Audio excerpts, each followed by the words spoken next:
left, then your destination will be on the left. Head west. Kamu bilang nggak masuk sini.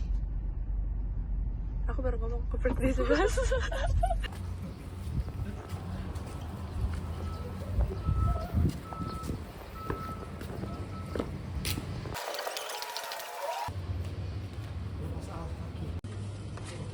Oke. Aja ya. Aja lagi. Ahmed di.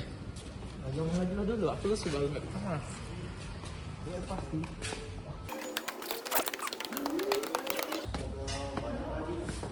Isi kong.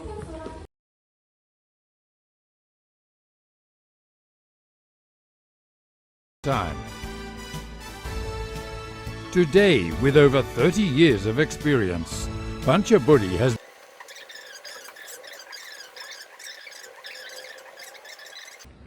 Oke, selamat pagi semuanya. Selamat pagi Pak Gustaf.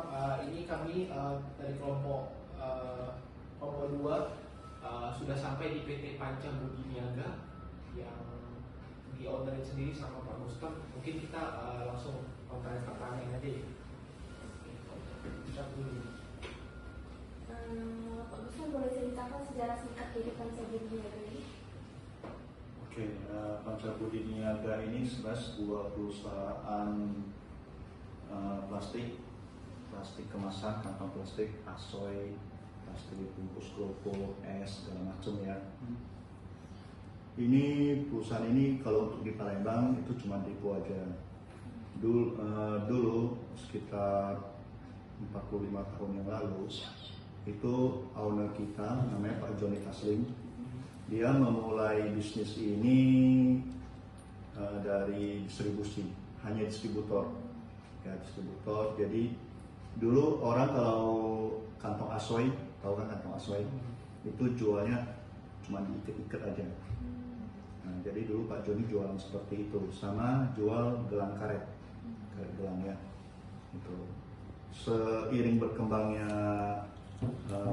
usahanya Pak Joni, beliau akhirnya bisa beli mesin sendiri dan produksi sendiri sampai akhirnya berkembang sampai dengan sekarang. Karena cabang Surabaya bertanggung jawab distribusi produk kita di Indonesia bagian timur. Jadi dia punya depo sangat banyak, dari depo Sidoarjo, depo Banyuwangi, depo Kupang Sulawesi ya, Manado, Banjarmasin, Bali. Ya, terakhir saya dengar katanya mau sampai ke Papua bukan. Ya, jadi cukup banyak. Kalau untuk cabang Medan dia baru buka di Pekanbaru, ya, karena daerah jelajah dia besar. Nah, untuk Palembang sendiri kita berasal dari Jakarta. Sebenarnya Palembang ini dari dulu kita udah masuk.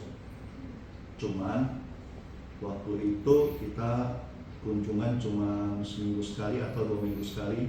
Jadi sales kita dari Jakarta berangkat ke Palembang naik pesawat pagi, nginep di Palembang 2 atau 3 hari, balik lagi ke Jakarta. Ya, jadi kita dari Jakarta, kebetulan dulu saya supervisornya.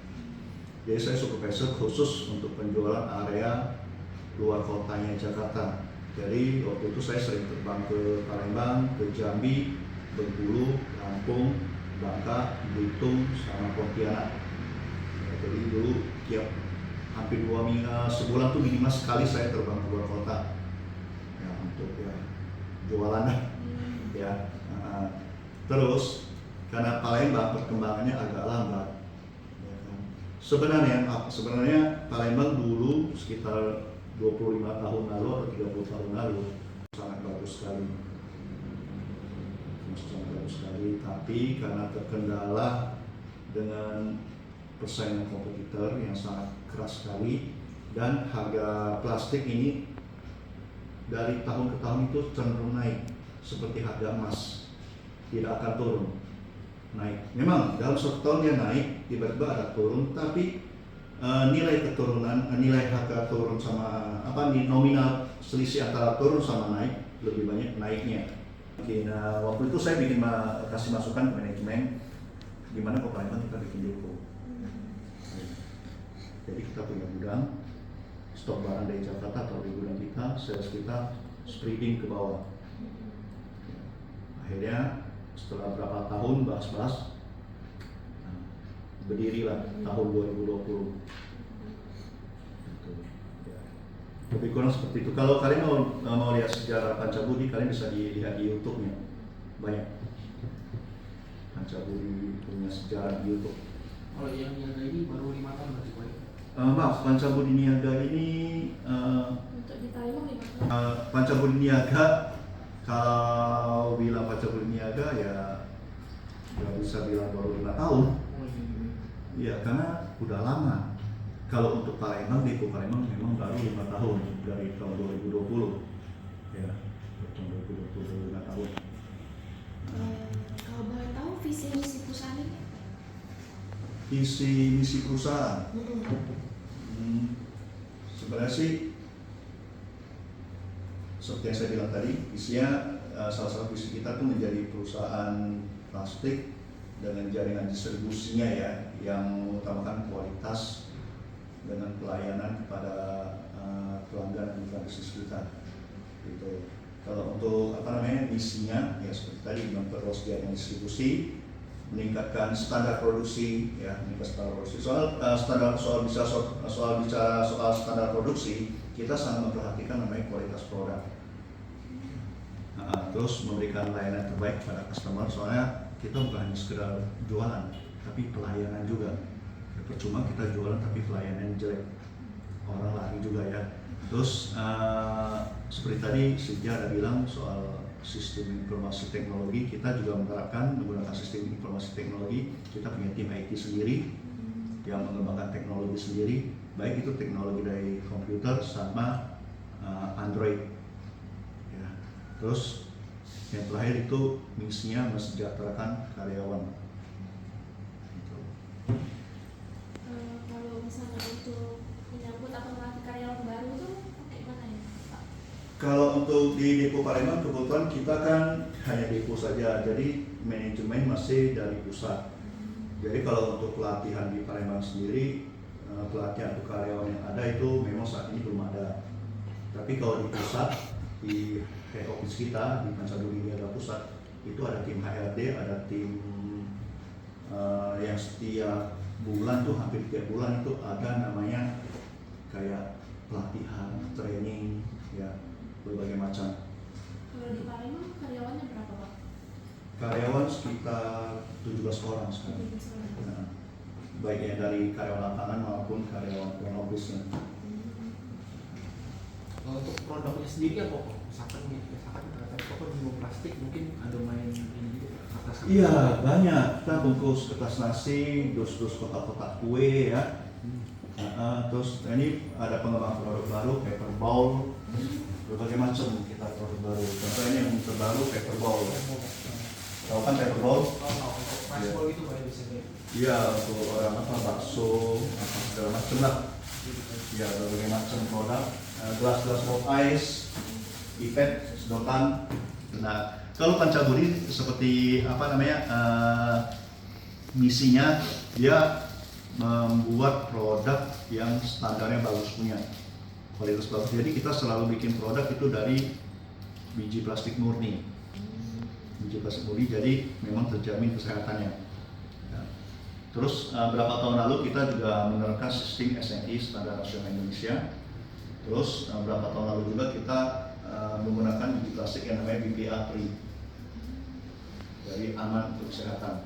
Itu yang sangat kita tekankan, dan produk kita juga mempunyai sertifikat halal. Ya, enggak semua orang punya produk sertifikat halal. Susah, iya betul. Jadi kita Pancabudi lebih mengutamakan kualitas produk yang food grade, aman untuk makanan, aman untuk minuman. Gitu. Baik Pak, selanjutnya Pak, sejauh ini setelah beberapa tahun berdiri di Palembang ini, apa ada inovasi atau perubahan yang signifikan? Kalau ada, contohnya apa Pak di perusahaan ini? Kalau secara manajerial sih nggak ada ya, tidak ada. Secara manajemen kita tidak ada namanya perubahan untuk di Palembang sendiri. Soalnya kan tahu sendiri lingkupnya kecil, karyawan hanya 17 orang, sales saya cuma ada 3 orang, dan sama admin sama bagian pengiriman ada kasar. Jadi secara manajemen nggak ada perubahan. Tapi kalau secara marketing memang ada sedikit perubahan. Contohnya tahun 2023 saya bikin satu divisi sales motoris. Sales motoris tujuannya apa? Kalau sales packing order saya, dia jualnya bal-balan. Satu bal tuh 30 kilo, 25 kilo, hanya menyasar ke toko-toko yang buat jual lagi. Ya. Tapi toko yang buat jual lagi, mereka lebih lihat ke profit. Oh, jadi produk ini kalau saya nggak bisa ambil profit, saya nggak mau jual. Ya, padahal potensinya ada. Akhirnya saya ajuin bangun satu divisi baru, sales motoris. Jadi dia hanya jual ngecat ke pedagang pemakai atau pedagang kaki lima. Ya. Sejauh ini kan Koko sudah mengusuli ke pusat kan tadi buat ngajuin buka depo di Palembang tadi Koko. Itu kan usulan dari ide Koko untuk usulan ide Koko selanjutnya, Koko ada rekomendasi perubahan ke depannya apalagi yang bakal Koko usuli ke pusat? Saat ini sih kan daerah jelajah saya kan baru sebatas kota Palembang. Luar kota ada, nah luar kota ini agak sedikit terkendala karena jarak. Contoh dari sini mau ke Pagar Alam, saya kalau mau ke Pagar Alam kan nggak mungkin berjalan darat 8 jam buang-buang waktu. Nah itu sedang saya pikirkan gimana caranya. Biaya logistik harus dipikirkan juga. Betul, biaya logistik juga. Jadi banyak hal. Nah untuk Palembang sendiri kan selama 5 tahun ini ya puji Tuhan lumayan omsetnya, ada perkembangan ya, bisa dibilang hampir 5 kali lipat lah dari sebelum buka depo untuk perkembangan omsetnya. Tapi untuk luar kota kita masih kurang kuat. Nah ini yang saya pikirkan untuk luar kota. Terus jauh ini 5 tahun berdiri depo nih ada tantangan sehari-hari, maksudnya masalah-masalah yang simpel ya, masalah yang operasional. Banyak sebenarnya, namanya kita usaha ya. Saya buka depo di sini kayak apa ya? Kayak saya punya sendiri loh. Padahal saya kerja sama perusahaan tapi serasa punya sendiri. Karena semua saya handle sendiri. Ya, ibarat kalau kalian orang tua kalian punya usaha atau punya bisnis, bisa buka toko contohnya ya kan? Ya itulah permasalahan pemilik toko seperti apa. Ya, balik lagi ke pertanyaan yang tadi ya soal pemakaian implementasi program IT ya. Ya memang kita dari tim IT kita memang ada program-program yang dibikin oleh tim IT kita. Ya, dari pertama perusahaan mulai maju ya. Awalnya kita pakai program, mungkin kalian tahu Accurate, SAP. Tahu SAP Accurate? Kita nggak pakai. Kita punya tim IT sendiri yang ngembangin sendiri. Ya dulu kita pakai namanya IBS. Terus berapa tahun pakai ada upgrade jadi ACC. Nah, singkatannya. Terus sekarang terakhir kita pakai namanya EBS, Enterprise Business System, program yang dibikin sendiri oleh tim IT kita. Masalah-masalah umum ya banyak sih, paling komplain pelanggan. Contohnya misalnya komplain kualitas. Ya namanya produk mass produksi yang produksi massal, mesin yang produksi ya pasti ada kendalanya. Nah, yang itulah yang harus kita perhatiin, perusahaan perhatiin. Kita minimalkan masalah-masalah kualitas contohnya kayak gini kan. Ini bawahnya udah jelas, tapi tengahnya kelas lagi. Contohnya ini. Seberapa banyak komplain kayak gini? Kalau banyak berarti bahaya, warning bagi pabrik kita ya, warning. Tapi kalau cuma sedikit gitu kita bisa maklumin.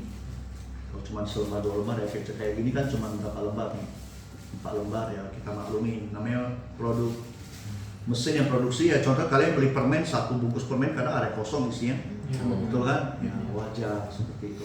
Kecuali kalian beli 1 bungkus permen isinya kosong semua, berarti nggak wajar. Gitu. Di balik ini nanti dibuka, di balik ini ada 1 kode.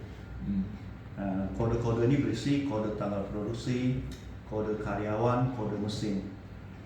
Jadi biasanya kita kalau dapat komplain kayak gini seperti ini, kita akan minta ke toko, kamu masih nyimpen kertas ini ya enggak? Bungkusnya. Kertas ini, etiket namanya. oh masih tolong fotoin dong, kode belakangnya difotoin, nanti kasih kita.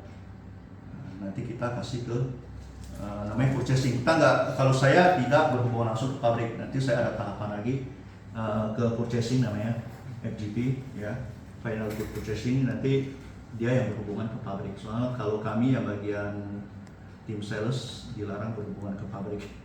Oh iya. Foto mungkin atau video? Foto Video kayak ikan. Video lagi aku foto. Oke. Yes. Oke, thank you Pak.